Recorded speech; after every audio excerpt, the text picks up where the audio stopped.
नमस्कार दोस्तों, मैं ज्योतिष आचार्य वासुदेव मिश्रा आपका अपने चैनल एस्ट्रो मास्टर वासु में हार्दिक अभिनंदन करता हूं। दोस्तों, आज का यह ज्योतिष का कार्यक्रम आप सभी धनु राशि वालों के लिए सम्राट सूर्य के राशि परिवर्तन प्रभाव को लेकर बड़ा ही खास कार्यक्रम साबित होगा। जी हां, भुवन भास्कर सूर्य बीते 15 मई 2025 की रात 1:58 पर अपनी वर्तमान उच्च राशि सेनापति मंगल की मूल त्रिकोण राशि मेष राशि को छोड़कर अपनी शत्रु राशि वृषभ राशि में प्रवेश कर चुके हैं और आने वाले 15 जून 2025 की प्रातः काल तक वहीं पर रहते हुए आपको परिणाम प्रदान करेंगे और इसके पश्चात मिथुन राशि में प्रवेश कर जाएंगे। तो ऐसे में सम्राट सूर्य का अपने शत्रु की राशि से गोचर करना आप सभी धनु राशि वालों के लिए क्या परिणाम लेकर आया है। इस गोचर काल के दौरान सूर्य जीवन के किन किन क्षेत्रों में आपको शुभ परिणाम प्रदान करेंगे, तो किन किन क्षेत्रों में आपको सावधानी बरतनी होगी और किस प्रकार से सूर्य की ताकत अचानक आपके जीवन काल में बड़ा परिवर्तन करने वाली है, सभी बातें बहुत ही विस्तार के साथ आपको बताएंगे। इसलिए वीडियो को लास्ट तक देखिए और अगर आप अपनी जन्म कुंडली पर हमसे परामर्श लेना चाहते हैं तो आपको हमारा कॉन्टैक्ट नंबर स्क्रीन पर और डिस्क्रिप्शन बॉक्स में मिल जाएगा, जहां से आप व्हाट्सएप के थ्रू अपॉइंटमेंट लेकर अपनी जन्म कुंडली का बड़ी बारीकी से अध्ययन करा सकते हैं।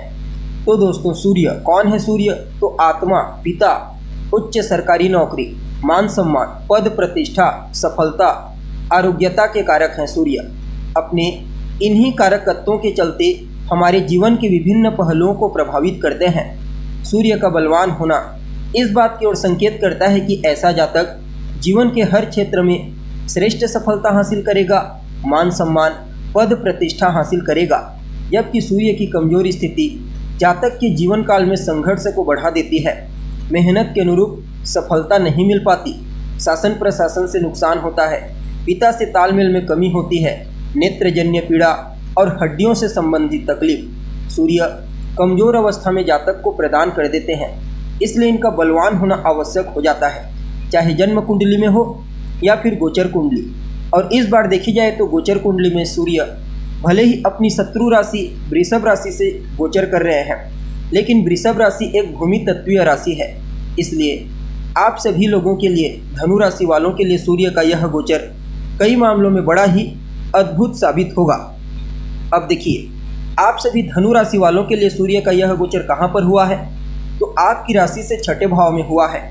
और सूर्य आपके लिए कैसे गोचर कर रहे हैं, तो आपके नवम भाव, आपके भाग्य भाव के स्वामी बनकर, भाग्यपति बनकर, परिणाम स्वरूप इस गोचर काल के दौरान सूर्य जहां एक तरफ रोग, ऋण और शत्रु से आपको छुटकारा दिलाएंगे, तो वहीं दूसरी तरफ आपकी मेहनत, आपके पराक्रम, आपके पुरुषार्थ के अनुसार भाग्य को जागृत करके भाग्य का साथ आपको दिलाएंगे।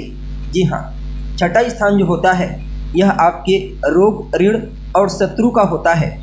और जितने भी पापक ग्रह हैं, क्रूर ग्रह, छठे स्थान में अपना श्रेष्ठ परिणाम प्रदान करते हैं। फलतः इस गोचर काल के दौरान सूर्य की मजबूती आपके दुश्मनों पर भारी पड़ेगी। इसलिए आपके दुश्मन, आपके शत्रु, आपकी जो इनेमी हैं, चाह करके भी आपका कुछ बिगाड़ नहीं पाएंगे। आपकी मजबूती, आपके पराक्रम, पुरुषार्थ, आपके प्रतिभा के चलते आपके सामने उन्हें नतमस्तक होना ही पड़ेगा। हालांकि छठा घर सेवा को भी दिखाता है और सूर्य आत्मा के कारक हैं, तो इस समयावधि में आपको सेवा करने के लिए प्रेरित करेंगे। चाहे फिर वह किसी भी प्रकार की सेवा हो सकती है, सामाजिक सेवा, धार्मिक सेवा, पारिवारिक सेवा, या फिर कार्य क्षेत्र में अपने सहकर्मियों के साथ, अपने बॉस के साथ आपके स्वभाव में सेवा की भावना। आप जितना ज़्यादा सेवा का कार्य करेंगे उतना ही ज़्यादा सूर्य आपको बेहतर परिणाम प्रदान करेंगे और भाग्य भाव के स्वामी होने के चलते भी भाग्य को उत्तरोत्तर जागृत करेंगे। और यह बात तो आपको मालूम ही है कि सेवा करना पुण्य का काम होता है। जब भी कोई व्यक्ति सेवा का कार्य करता है तो उसका भाग्य अपने आप मजबूत होने लगता है और भाग्य की मजबूती से ही जीवन काल में सकारात्मक परिवर्तन होते हैं। तो इस समयावधि में सेवा की भावना और सेवा करने की टेंडेंसी आपके बोझ को कम करने में सहायक होगी और किस्मत का साथ आपको मिलने लगेगा, जिससे सभी क्षेत्रों में आपको लाभ की प्राप्ति होगी। आपके जो पेंडिंग पड़े हुए कार्य हैं, रुके हुए कार्य, वह कार्य तो आपके पूरे होंगे ही होंगे। साथ ही साथ सूर्य की पावर इस समय शत्रुओं से भी आपको लाभ दिला सकती है। और किसी भी प्रकार से कोई प्रतियोगिता कंपटीशन के क्षेत्र में आप हिस्सा लेना चाहते हैं तो कहना ही नहीं, समय आपके लिए विशेष फायदेमंद रहेगा। सूर्य पराक्रम के ग्रह हैं, कॉन्फिडेंस के, आत्मविश्वास के ग्रह हैं। इसलिए इस समयावधि में आप अपने कार्य क्षेत्र में, चाहे नौकरी के क्षेत्र में हो या फिर बिजनेस व्यापार के क्षेत्र में, या फिर आप एक विद्यार्थी हैं, तो आपके अंदर आत्मविश्वास को बढ़ाएंगे, आपके कॉन्फिडेंस को बूस्टिंग प्रदान करेंगे और आप अपने पराक्रम से, अपनी प्रतिभा से तमाम प्रकार की समस्याओं को दूर कर पाने में कामयाब होंगे। शासन प्रशासन से भी आपको लाभ की प्राप्ति होगी और आर्थिक लाभ के दृष्टिकोण से भी समय को बड़ा ही अद्भुत कहा जा सकता है। अगर आप गवर्नमेंट सेक्टर में जॉब के लिए प्रयत्नशील हैं या फिर पहले से ही गवर्नमेंट सेक्टर में कार्य कर रहे हैं, पदोन्नति या फिर वेतन वृद्धि के लिए प्रयत्नशील हैं, तो भी आपको इस गोचर काल के दौरान सूर्य की विशेष कृपा दृष्टि प्राप्त होगी। खास करके नौकरी से संबंधित और व्यापार से संबंधित की गई यात्रा आपके लिए विशेष लाभप्रद साबित होगी।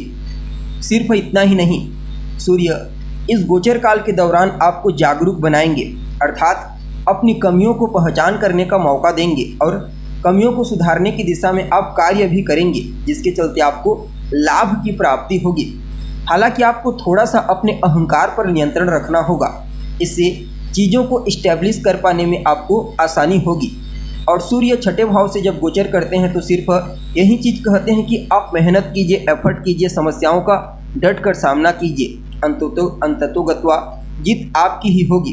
बाकी इस समयावधि में कोई बहुत बड़ी चुनौती अगर आपके जीवन काल में पहले से आपको परेशान कर रही है तो उसे आप अपनी प्रतिभा के दम पर दूर कर देंगे और आगे बढ़ने के लिए, सफलता प्राप्त करने के लिए कुछ नए अवसरों की प्राप्ति आपको होगी। बाकी सावधानी के रूप में स्वास्थ्य का आपको ख्याल रखना है। खास करके जो लोग उच्च रक्तचाप की समस्या से पीड़ित हैं, हाई ब्लड प्रेशर की समस्या से ग्रसित हैं, उन्हें थोड़ा ज़्यादा सजग रहना होगा। और आँखों से संबंधित किसी भी प्रकार की कोई तकलीफ है तो भी आपको सावधानी बरतनी होगी। बाकी सूर्य का यह गोचर आपके लिए अनुकूल दिखाई पड़ रहा है।